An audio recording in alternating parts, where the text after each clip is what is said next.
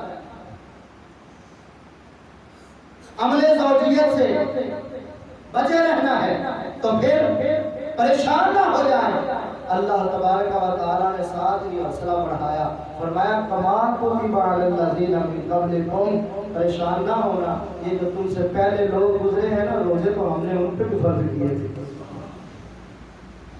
تو میں یہ چاہتا ہوں وہ روزے کی برکتیں لیتے رہے تو میرے محبوب کی امت کیوں محروم رہ جائے، ان پہ بھی روزے فرض کر دیے ہیں۔ ہم بڑے جوش اور جذبے سے رمضان المبارک کا استقبال کرتے ہیں، لیکن ایک بہت ہی ہماری کمزوری ہے، ہم استقبال کریں گے لیکن اس ماہ مبارک کا وہ احترام نہیں کرتے۔ استقبال کرنا اچھی بات ہے، اجر کا باعث ہے، لیکن اس کا استقبال کرنے کے ساتھ ساتھ اس کا ادب و احترام کرنا بھی لازم اور ضروری ہے۔ رمضان المبارک کے روزے ہر عاقل بالغ مسلمان مرد عورت پہ فرض کیے گئے، جب یہ فرض کیے گئے ہیں روزے تو سارے مہینے کے روزے رکھنا لازم اور ضروری ہے۔ پھر اس مہینے کے اندر اس کا ادب و احترام بھی کرنا ہے۔ یہ وہ مہینہ ہے جس کا غیر مسلموں نے ادب کیا تو اللہ تعالیٰ نے انہیں ہدایت عطا فرمائی، ایمان کی دولت عطا کر دی۔ تو جب ایمان والا اس مہینے کا ادب کرے گا اللہ تبارک و تعالیٰ کتنا کچھ عطا فرمائے گا۔ ہم دیکھتے ہیں اپنے ارد گرد بہت سارے کو روزہ ہی رکھتے ہیں، اور پھر روزہ نہ رکھنا یہ ایک جرم ہے اگر بغیر عذر شرعی کے نہ رکھا ہو۔ اگر کوئی شرعی عذر ہو تو پھر تو ٹھیک ہے، لیکن اگر کوئی شرعی عذر بھی نہیں ہے پھر روزہ نہیں رکھا تو پھر مجرم تو ہے، لیکن سرے عام چوکوں میں، بازاروں میں، دکانوں میں کھانا پینا یہ اس ماہ مبارک کی بے ادبی ہے اور بے حرمتی ہے، یہ الگ جرم ہے۔ تو اس لیے اگر کسی مجبوری کی وجہ سے کوئی روزہ نہ رکھ سکا تو وہ کھائے پیے، لیکن وہ بھی اتنا جتنی اس کو ضرورت ہے، ایسے ہی جیسے عام دنوں میں ہم کھاتے پیتے رہتے ہیں ویسے نہیں، اور وہ بھی چھپ کر تاکہ کسی کو پتہ نہ چلے۔ ایک تو یہ ہے کہ بندہ اپنا حال کیوں، اب بندے کا روزہ ہے کسی کو کیا پتہ اس نے روزہ رکھا ہے کہ نہیں رکھا۔ یہ تو اللہ تبارک و تعالیٰ نے ایک عبادت کی ہے جو رازداری سے بندے نے ادا کرنی ہے، لیکن ہم جب سرے عام کھائے پیئیں گے تو پھر ایک تو یہ پتہ چلے گا کہ روزہ نہیں رکھا، لوگ بدگمان بھی ہوں گے یار یہ دیکھنے میں تو اچھا بھلا لگ رہا ہے اور اس نے روزہ نہیں رکھا، اور اوپر سے مہینہ روزوں کا ہے اور سرے عام کھائے پیے جا رہا ہے، اس کو کوئی احترام نہیں ہے رمضان المبارک کے مہینے کا، تو یہ اس طرح بدگمانی بھی ہوگی، لوگوں کا گمان غلط ہو جائے گا اس کے بارے میں تو یہ بھی ایک جرم بن جاتا ہے کہ بندہ اپنے بارے میں کیوں کسی کو بدگمان کرے. لوگوں کو اپنے بارے میں اچھا گمان کرنے کی موقع فراہم کرنے چاہیے. اس لیے رمضان المبارک کا وہ احترام بھی ہمیں کرنا ہے. روزہ رکھ لیا, ہم کہتے ہیں اب ہم نے یہ روزہ گزارنا ہے, چلو تھوڑی دیر کے لیے گیم کھیل لیتے ہیں, فضول میں ہی فیس بک چلا لیتے ہیں. اگر تو کچھ اچھے میسج جو آئے ہوئے ہیں, جو ویڈیوز آئی ہوئی ہیں وہ دیکھیں پھر تو ٹھیک ہے. واٹس ایپ کو استعمال کرتے ہیں, روزے کا ٹائم گزر جائے. بھئی ٹائم گزارنے کے لیے یہ اچھی چیز نہیں ہے.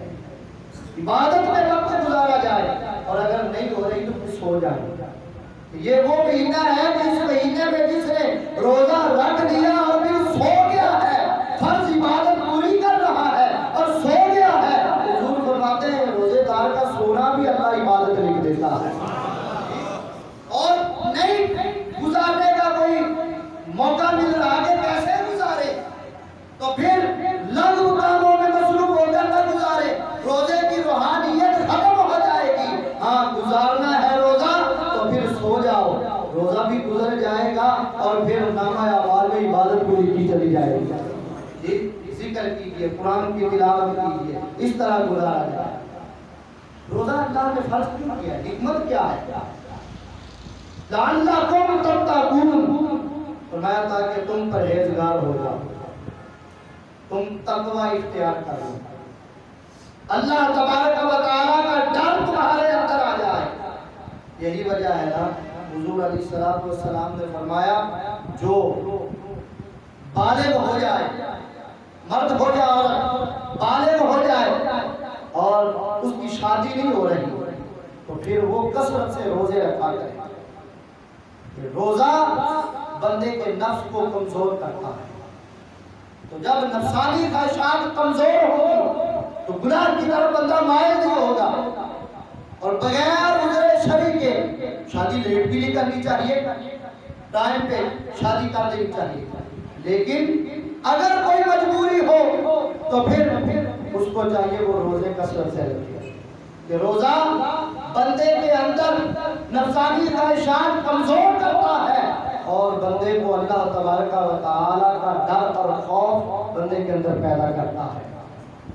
تو اللہ تعالیٰ نے فرمایا روزے اس لیے فرض کیے لعلکم تتقون, تاکہ تم متقی ہو جاؤ, پرہیزگار بن جاؤ. اور ایک حکمت یہ بھی سمجھ آتی ہے کہ اللہ تبارک و تعالیٰ ان لوگوں کو جو فاقہ کش ہے, پورا سال ان کو کھانے کو ملتا ہی نہیں, کبھی مل گئے ایک ٹائم ملا دوسرے ٹائم نہیں ملا, اور ملا ہے تو پھر پیٹ بھر کے ملتا ہی نہیں. کئی دن گزر گئے, مہینے گزر گئے, پیٹ بھر کے انہوں نے کھایا ہی نہیں ہے. جو ایسے لوگ ہیں ان کے ساتھ اظہار یکجہتی ہو جائے ان لوگوں کی طرف سے جنہیں ہر وقت کا کھانا بھی ملتا ہے اور پیٹ بھر کے ملتا ہے. یہ بھوکے پیاسے رہیں گے. اور یہ بھی ایک ضابطہ ہے کہ ہر چیز اپنی ضد سے پہچانی جاتی ہے. دن کی قدر جاننی ہو نا تو پھر رات سے پتہ چلے گا. رات جب اندھیرا ہوگا نا تو پھر دن کے اجالے کی قدر ہوگی, اور رات کی قدر کا پتہ دن میں چلتا ہے. کہ کبھی اب دن میں بندہ سونا چاہے تو سکون کی نیند نہیں آتی, اور رات چاہے 2 گھنٹے ہی مل جائے بڑے سکون سے بندہ سو جاتا ہے. تو یہ ضد سے ہر چیز پہچانی جاتی ہے. تو کھانا پینا ایک چیز ہے, نہ کھانا پینا دوسری چیز ہے, اور یہ آپس میں ایک دوسرے کی ضد ہے. بندے کو جس کو کھانا پینا نہیں ملتا, بھوک پیاس کی تکلیف کیا ہوتی ہے یہ اس وقت ہی پتا چلے گا جب بندہ خود بھوکا پیاسا رہے گا. ویسے بندے کو نہیں پتا چل سکتا, احساس تکلیف کا ہو ہی نہیں سکتا. اللہ تبارک و تعالیٰ نے روزے فرض کر دیے کہ جن کو کھانا پیٹ بھر کر ہر وقت کا ملتا ہے وہ بھوکے پیاسے رہیں گے. وہ بھی تو جو فاقہ کش ہے وہ تو پہلے بھوکے پیاسے رہتے ہیں, تو ان کو جو بھوک پیاس کی تکلیف ہے اس تکلیف کا احساس انہیں بھی ہوگا تو پھر یہ عام دنوں میں ان کے لیے کھانے کا بندوبست کریں گے، ان کے ساتھ ہمدردی کریں گے۔ اسی لیے حضور علیہ السلام نے فرمایا یہ ہمدردی کا مہینہ ہے، یہ غمخواری کا مہینہ ہے۔ تو اس میں بندے کو پتہ چلتا ہے جو بھوکا پیاسا رہ رہا ہے اس کی تکلیف کیا ہے۔ حضرت بشر حافی رحمت اللہ تعالی علیہ وہ پائے کے صوفی بزرگ ہیں اور اللہ تبارک و تعالی کے ولی ہیں۔ یہ بہت سردی کا موسم تھا، بیٹھے ہوئے ہیں اپنے آستانے پر، تو آپ نے سردیوں کے اندر پتہ اضافی لباس بھی پہنتا ہے، تو وہ اضافی لباس اتار کر ایک جگہ لٹکائے ہوئے ہیں۔ ایک بندہ آپ کو ملنے آیا اور آپ کہاں پہ جا رہے ہیں؟ تب تک اتاری، ظاہری بات ہے انسان ہے، بڑی سردی پڑ رہی ہے تو کانپنا تو تھا نا جب اضافی لباس نہیں پہنیں گے، اضافی کپڑے نہیں اوڑھیں گے، کانپ رہے ہیں۔ وہ بندہ آیا، سلامت کیا، پوچھا حضرت کپڑے لٹک رہے ہیں تو ان کو اتار کے پہن لیجیے تاکہ یہ کانپنا جو آپ کا ہے ختم ہو جائے، تب تک بھی ختم ہو جائے۔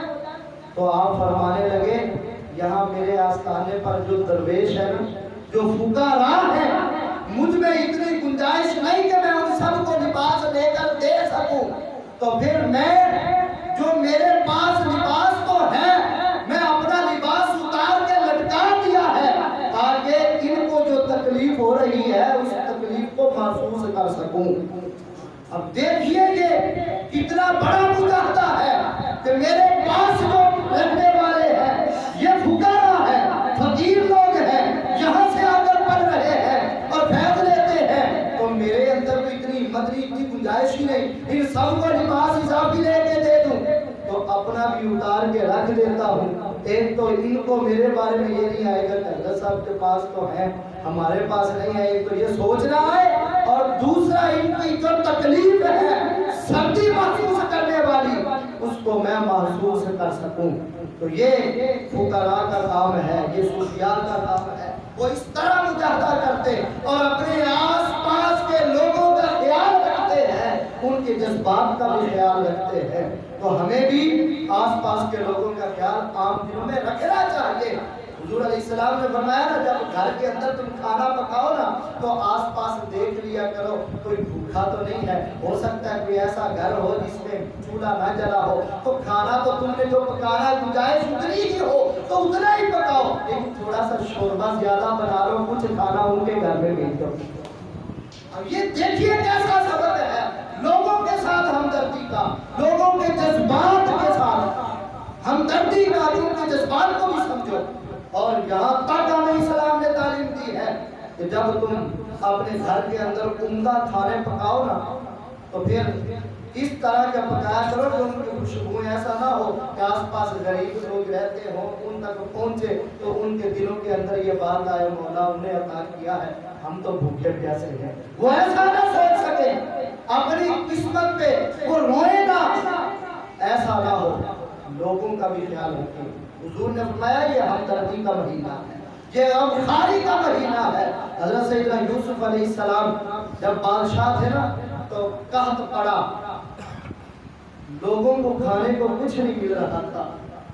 آپ کا جب دسترخوان لگتا، دسترخوان پہ بہت سارے کھانے ہوتے تھے، جتنے دن مہینے یا سال قحط رہا، حضرت یوسف علیہ السلام کے دسترخوان پہ کھانے بہت زیادہ ہوتے تھے، لیکن آپ نے کبھی بھی پیٹ بھر کے کھانا نہیں کھایا ہے تاکہ یہ جو بھوکے لوگ ہیں ان کی تکلیف کا جو احساس ہے وہ مجھے بھی ہو، اور دوسرا ان لوگوں کے ساتھ اظہار یکجہتی ہو جائے، ان لوگوں کے ساتھ میری مشابہت ہو جائے۔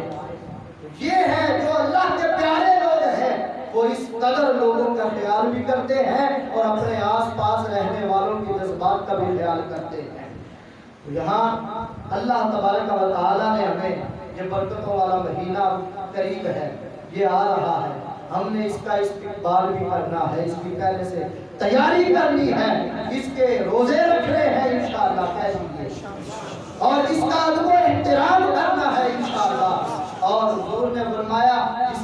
رمضان کا مہینہ پایا اور اپنی بخشش نہ کروا سکا تو وہ بڑا ہی بدقسمت انسان ہے. تو یہ بدقسمتی ہے کہ رمضان کا مہینہ بھی بندے کے پاس آ جائے اور پھر اپنی بخشش بھی رب سے نہ کروا سکے کہ اللہ تبارک و تعالیٰ کی رحمت بڑے جوبن پہ ہوتی ہے, پھر بھی بخشش نہ کروا سکے تو یہ بندے کے لیے بہت بڑی محرومی ہے. اس لیے اپنے آپ کو پہلے سے تیار کریں کہ انشاءاللہ ہم روزے بھی رکھیں گے, انشاءاللہ اس ماہ مبارک کا ادب و احترام بھی کریں گے, اور کوئی ایسا کام انشاءاللہ نہیں کریں گے کہ جو اللہ تبارک و تعالیٰ اور مصطفیٰ کریم علیہ السلام کی رضا کے خلاف ہو.